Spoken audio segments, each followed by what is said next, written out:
అని భార్య ఉంటుంది, ఎంత చెప్పినా ఉంటుంది అని అర్థం. అవునా కాదా చెప్పండి. ఇప్పుడు కోకిల మిగతా సమయాల్లో పాడితే వెళ్ళలేము మనం. కాకి అరుపెంతో కోకిల కూడా అంతే. ఒక్క వసంత ఋతువులోనే అది పాడగలదు, మనం వినగలదు. కనుక బిరుదు ఇవ్వకూడదు. అంతేకాదు నాట్యమయూరి అని బిరుదిస్తారు. ఇవ్వచ్చునా ఇవ్వకూడదా? ఇప్పుడు మీరే చెబుతారు ఇవ్వకూడదు అని. ఎందుకంటే వీడు ఏం చెబుతాడో ఎందుకు ఏమండి. మగనెమలికి నాట్యం చేసే హక్కు ఉన్నది, అర్హత ఉన్నది, చేసే నేర్పు ఉన్నది. ఆడ నెమలికి నాట్యం చెయ్యదు, దానికి పింఛం ఉండదు. ఒక్క మగనెమలికే పింఛం ఉంటుంది. కనుక నువ్వు బిరుదిస్తే ఎవరు బిరుదివ్వాలి? మయూరము అని బిరుదివ్వాలి. నాట్యమయూరము అని బిరుదివ్వాలి. మయూరి అంటే ఆడనెమలి అని. ఆడనెమలి నాట్యమే చెయ్యదు, వీడికి నాట్యం మయూరి అని బిరుదు ఎట్లా ఇస్తారండి? నా వాడు ఎవడైనా అడిగితే వీడికి ఏదో వెళ్ళి పట్టింది, లోకంలో ఎప్పటి నుంచి ఇస్తున్నారు అని అంటారు. ఇదే అంతేనా అండి? ఎప్పటికైనా దాని గురించి తెలుసుకుని పక్కకి రావడం అనేటువంటిది లేదు. గుడ్డి ఎత్తు చేలో పడినట్టు వెళ్ళిపోతున్నాం మనం. అంతే. పాండిత్యంతో పని లేదు, సాహిత్యంతో పని లేదు, దేహంతోనూ పని లేదు. కలిప్రభావం చేత అలా చెప్పే వాళ్ళకి గౌరవం ఎక్కువ ఉన్నదండి. ఉన్న విషయాన్ని రుజువు చేసి ధర్మాన్ని చెప్పేటువంటి వాడికి లోకంలో విలువ. కలిప్రభావం హరణం పార్వతీపతయే జ్ఞానం ఉపసృజ్యతే సద్యోజాతం వ్యవస్థితాయా కుమారా పరితృప్తయా. పక్కని వసంతమంతా మంచిగా ఉన్నది, కోయిలలు కమ్మగా పాడుతున్నాయి. ఈ దేవతలంతా హిమవంతుని వద్దకు వచ్చారండి. ఇక్కడ మన్మథుడిని తయారు చేసి తీసుకొచ్చిన దేవతలు మళ్ళీ ఎక్కడికి వచ్చారు? దేవతలంతా పర్వతరాజు దగ్గరికి వచ్చారు. ఆ పర్వతరాజు వద్దకు ఎందుకు వచ్చారో చెబుతున్నారు ఇక్కడ వ్యాస భగవానుడు. రాజం యత్రికూటం తథైవ ఆశ్రయంతే తథా హ్యమకూటం పశ్యతు బుద్ధిం ఉపసృజ్యతే తత్వ వివేచినం మాతరం తపసా కుర్యాత్ శ్రేయ ప్రాప్తికరైః. ఒకానొక సందర్భంలో హిమవంతుడు అమ్మవారిని గురించి దీర్ఘమైనటువంటి తపస్సు చేశాడండి. ఎవరిని గురించి? అమ్మవారిని గురించి తపస్సు చేశాడు. చాలా ఘోరమైన తపస్సు. అయితే అమ్మవారు ఎవరికైనా కానీ చాలా తొందరగా ప్రత్యక్షం అవుతుందండి. అమ్మ కదా, పిల్లవాడు పిలిస్తే తొందరగా ఎవరు వస్తారు? తండ్రి వస్తారా, అమ్మ వస్తుందా? అమ్మాని పిలిస్తే ఎవరు వస్తారండి? అందుకని పోతన గారు కూడా దుర్గా ఏమన్నాడండి?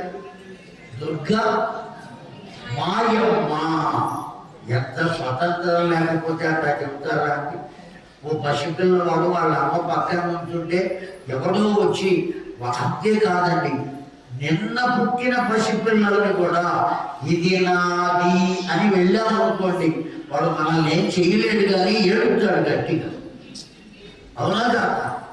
ఇదిగో ఈ అమ్మాయి నాది అన్నాం అనుకోండి వాడి తల్లిని, అనేటప్పుడు వాడు ఏం చేస్తాడు? కుక్క పెట్టి ఏడుస్తాడండి మనల్ని ఏం చేయలేక. చెయ్యగలిగిన వయస్సు వస్తే తోసేస్తాడు మనల్ని నాది. కనుక అంత ప్రేమ ఉంటుంది ఆ తల్లి మీద, అంత హక్కు, స్వతంత్రం. ఆ కారణం చేతనే మాయమ్మ అన్నాడు పోతన గారు. దుర్గా మాయమ్మ అమ్మవారు కదా, వెంటనే పలుకుతుందండి. నాన్న ఏం కావాలరా అంటుంది. అందుకోసమని ఆ హిమవంతుడు అమ్మవారిని ప్రార్థిస్తే వెంటనే ప్రత్యక్షమైన నాన్న ఏం కావాలరా. వెంటనే ఏమన్నాడో తెలుసునా? త్వదీయం వరపుత్రికామదీయం గృహం సంభావ్యతే పుత్రికాయాంతు మద్భాగ్యం విచికిత్సయా. అమ్మా, నీవే నా ఇంట పుత్రికగా నడుస్తుంటే చూడాలని ఉన్నదమ్మా అన్నాడండి. ఎవరు పుత్రికగా కలగాలట? సాక్షాత్తు అమ్మవారే. ఆయన నాకు కూడా అదే అవసరం, అందుకొరకే నీవు అడిగావు, నేను అదే అనుకుంటున్నా, నీ ఇంటనే నేను పుడతాను అని చెప్పిందండి. అక్కడ కలిగింది ఆ పిల్ల, పర్వతరాజుకు కలిగిన పిల్ల కనుకనే ఏమని చెప్పారు ఆవిడకి? పార్వతి అన్నారు. హిమవంతుని యొక్క పుత్రిక కనుకనే హైమవతి అన్నారు. హిమవంతుని పుత్రిక కనుక హైమవతి. అవతిగా ఏవ పుత్రికాయా పార్వత్యా నామవత్యా అని చెప్పింది సంస్కృత సూత్రం వ్యాకరణం. కనుక పార్వతి అనే నామాన్ని పొందిందా. ఆ పిల్ల పెరిగి పెద్దదవుతున్నది. శుక్లపక్ష క్షపాకర రేఖాయ ప్రయత్నపూర్వక తథా శిశూనాం ప్రత్యువాచ. గొప్ప విశేషాన్ని కొటేషన్ చెప్పినట్టు చెప్పారు. ఈ సృష్టి బ్రహ్మ యొక్క సృష్టి కాదట. లోకంలో ఉండే సృష్టి అంతా ఎవరి యొక్క సృష్టి? బ్రహ్మ యొక్క సృష్టి. 84 లక్షల జీవరాశులను సృష్టించారు. మరి ఈ పర్వతరాజు హిమవంతుని భార్య అయినటువంటి మేనాదేవి, ఆవిడనే మేనక అని కూడా అంటారు. అయితే స్వర్గలోకంలో ఉండేటువంటి మేనక వేరు, ఈ మేనక వేరండి. ఈవిడ ఎవరో తెలుసునా? పితృదేవతల కుమార్తె. ఈ మేనక అనబడేటువంటి ఆవిడ పితృదేవతల స్వరూపులను. ఆ మేనకాదేవి పితృదేవతల యొక్క పుత్రిక. చాలా గొప్పదైనటువంటి పెంపకం, ఆనంద రూపంగా పెరిగింది. అలా పెరిగినటువంటి ఆవిడ కడుపున సృష్టి అంటే భార్య భర్తలకు కలిగినటువంటి సంతానం, దాన్ని మైథున సృష్టి. నమో వై బ్రహ్మనిధయే వాసిష్ఠాయ నమో నమః. అలాగే ఈ వేద సన్మానకాన్ని వినండి. ఈ 9 రోజుల పాటు మనందరినీ ఇక్కడికి లాక్కొచ్చి ఈ యొక్క మోక్షమయమైనటువంటి శివపురాణాన్ని మనకు వినిపించినటువంటి ధర్మకర్తలు, మనందరి పక్షాన, మాతల పక్షాన, జగిత్యాల పట్టణ సర్వ సత్సంగాల పక్షాన చంద్రునికో నూలు పోగులాగా గురుబగడ కరకంలో నుంచి చిరు సన్మానాన్ని అందుకోవాల్సిందిగా ప్రార్థన చేస్తున్నాను. శ్రీమాన్ కూటూరు నాగభూషణ్ గారు దయచేసి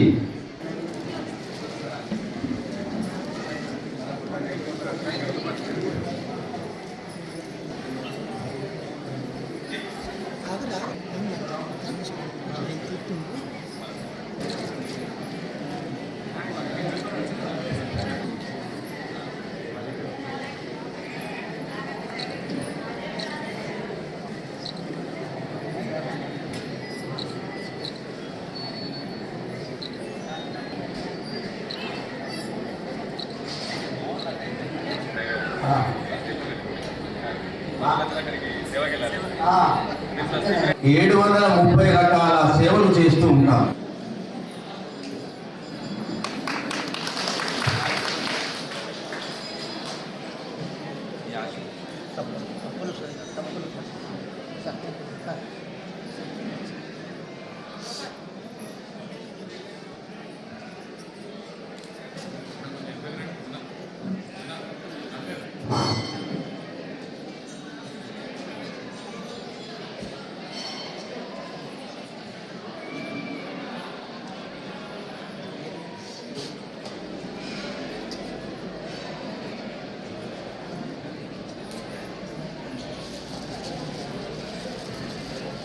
విషయాలను విపూలితంగా ఉంటుంది. చాలా అదృష్టం. డైటర్ పత్రం పాత్ర ప్రజానికానికి శివ మహాపురాణం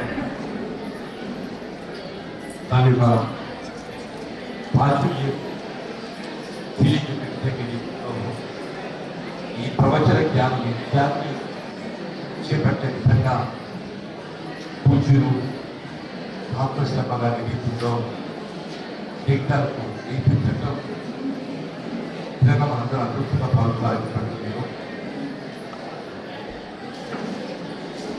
ఇలా మన జీవితంలో ఆధ్యాత్మికం అనేది అది ప్రధానమైంది. మనకి ఇంతటి వారైనా కానీ మన మనశ్శాంతి అనేది ప్రధానమవుతుంది.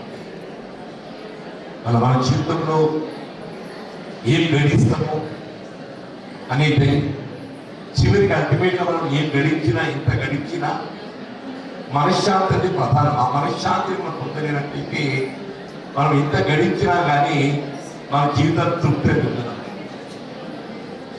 అప్పుడు మన మనశ్శాంతిని మనం కల్పింపజేయగలం. ఆధ్యాత్మికంగా ఏదైతుందో మనలో పురాణాల వల్ల రామాయణమే కానీ భాగవతమే కానీ భారతమే కానీ అన్నిటికీ మూలం ఏదైతుందో శివుడు ఆరాధన. అన్నింటికి మూలం శివుడు ఆరాధన. ఇదందరూ కూడా గ్రహించింది, తెలిసింది. మరి అటువంటి శివ పురాణాన్ని మనం ఒకసారి మనలో జాగృతి చేసే విధంగా మనం తెలియజెప్పడానికి ఏదైతుందో భాస్కర్ శర్మ గారు మన పాత కూర్చుని చెప్పి తెలియజెప్తున్న రోజు ఏదైతుందో నాకు ఒకసారి దర్శనం చేసుకుంటే బాగుంటుంది. నేను దర్శనం కాదు, తప్పకుండా వారి ప్రవచనాలు కూడా ఏదైతుందో నేను వినడానికి ప్రయత్నం చేస్తాను. అనుకున్నట్టుగా సమయ భావం ఏ విధంగా ఉన్నా కానీ తప్పకుండా ఏదైతుందో వారి ప్రవచనాలు ఏదైతుందో వినడం కాదు, నా జీవితంలో నేను అమలు చేయడానికి అందరూ వీడికి ఏం తెచ్చి ఉన్నాను. మరి ప్రవచనాలు వినడం అంటే ఆ ప్రవచనాలను మన జీవితంలో భాగం చేసుకుని ఆచరించడం ప్రధానం. మరి మనం ఆచరించగలిగినప్పుడు మాత్రమే ఏదైతున్నదో మరి విన్నందుకు దాంట్లో తృప్తి ఉంటుంది. అది మనం ఎంతో మన జీవితంలో ఆచరించలేమో మనము అది ఒక సినిమా చూసినట్టు అయిపోతాం. ఒక సినిమాలు పోతూ సినిమా చూస్తాం, పెళ్ళికి చూస్తాం, లోపల చూస్తే సినిమా కథ కట్టు మర్చిపోతాం. ఇది అటువంటి కాదు ప్రవచనం. మన జీవితంలో ఒక భాగం మనం ఆచరించే విధంగా మనం ఒక సన్మార్గంలో నడిపించే విధంగా మరి ఇటువంటి యొక్క మరి ప్రవచన యజ్ఞాలు ప్రసంగాలు తిరిగి కొంత వారికి ఎంతో శ్రమ ఓడ్చి మన ప్రాంతాన్ని సందర్శించి మనందరి జాగృతి చేసి మన జీవితాల్లో వెలుగు నింపే విధంగా వారి జీవితంలో ప్రయత్నానికి మరొకసారి హృదయపూర్వకంగా ధన్యవాదాలు తెలుస్తూ సెలవు ఇస్తూ ఒకవైపు మేము అది అందజేస్తాం. ఇట్టి కార్యక్రమానికి ముఖ్య అతిథిగా చేసిన గౌరవ మాజీ ఎమ్మెల్సీ డాక్టర్ జీవన్ రెడ్డి గారిని కూడా వేదికపైకి ఆహ్వానిస్తూ ఇట్టి కార్యక్రమానికి బహు భాషా కోవిదులు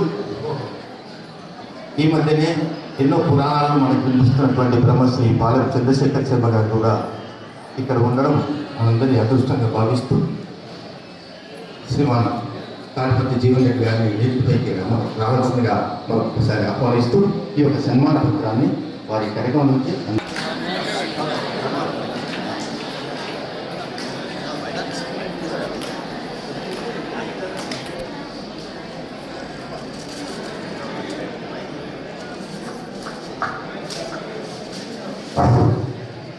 నా పేరు డాక్టర్ గుండె శ్రీనివాస శర్మ, మా ధర్మపురి. నేను కాకతీయ యూనివర్సిటీలో అసిస్టెంట్ ప్రొఫెసర్ చేశాను. ఇప్పుడు ఇందిరాగాంధీ దాంట్లో చేస్తున్నాను. ఆదర్శ దంపతులైన శ్రీమతి సీతామహాలక్ష్మి బ్రహ్మశ్రీ పద్మనాభ సోమయాదుల పుత్రరత్నమ శ్రీ సతి శ్రీమతి సీతారామ లక్ష్మి ప్రాణనాథుల బ్రహ్మశ్రీ భాస్కర్ శర్మాఖ్య అందుకను మా స్వాగతం. ఏ విత్తు నాటితే ఆ అంకురమే మహావృక్షమైనట్లు ప్రపంచ ప్రఖ్యాతిగాంచిన శాస్త్ర పండితులలో మూడవ వాడైన బ్రహ్మశ్రీ మాణిక్య శాస్త్రి గారి వద్ద విద్య నేర్చి మట్టిలో మాణిక్యమైనారు. మరొక గురువు గారైన శ్రీ శ్రీ కైవల్యానంద సరస్వతి స్వామి దగ్గర దిన విజేతతో మిగతా విద్యలు పొంది సరస్వతి పుత్రుడైనారు. సంసాంధ్ర భాషలో ఎంఏ సంపూర్తి చేసి ఉభయ భాషా ప్రవీణులైనారు. ఉద్యోగ ఉదయ నిమిత్తంగా 30 వత్సరములు సుదీర్ఘంగా మంత్రిగారిలో ఉపన్యాసకులుగా విధులు వర్తించి విశ్రాంతి నొందిన ధన్యజీవుడు. ఉద్యోగ విరమణానంతరము పూర్తి కాలము సనాతన ధర్మాన్ని అవలంబించడానికే రణం బిగించినారు. వీరు చేసిన సప్తాహ పురాణ యాగ హోమాలు లెక్కించనలివి కానివి. మచ్చుకు కొన్ని దిశటాధిక అంటే 2 కలిగినటువంటి వాడు ఎవడు ఉంటాడో వాడిని ఔరస పుత్రుడు. ఆ ఔరసుడు కలగాలి అంటే భార్య ఉండి తీరవలసిందే. ఆ భార్య సాక్షాత్తు దేవతగా భావింపబడవలసిందే. ఆవిడ దేవతగా అతను భావించాలి, అతను దేవుడుగా ఆమె భావించాలి. కనుకనే ఇప్పుడు ఏం చేస్తున్నారయ్యా, తల్లి ఎంత చెప్పినా వినకుండా తదైవ సంసార యోగ్యత తథా భక్తారం సంసేద్యతే సాక్షాత్ ఈశ్వరం అనుగమంతుతే తపసా విపినం సంసేద్యతి. పార్వతీదేవి తల్లి ఎంత చెప్పినా వినకుండా అనుగమంతుతే విపినం అరణ్యానికి వెళ్ళిందండి. దేనికి వెళ్ళింది? తపస్సు చేసుకుంటే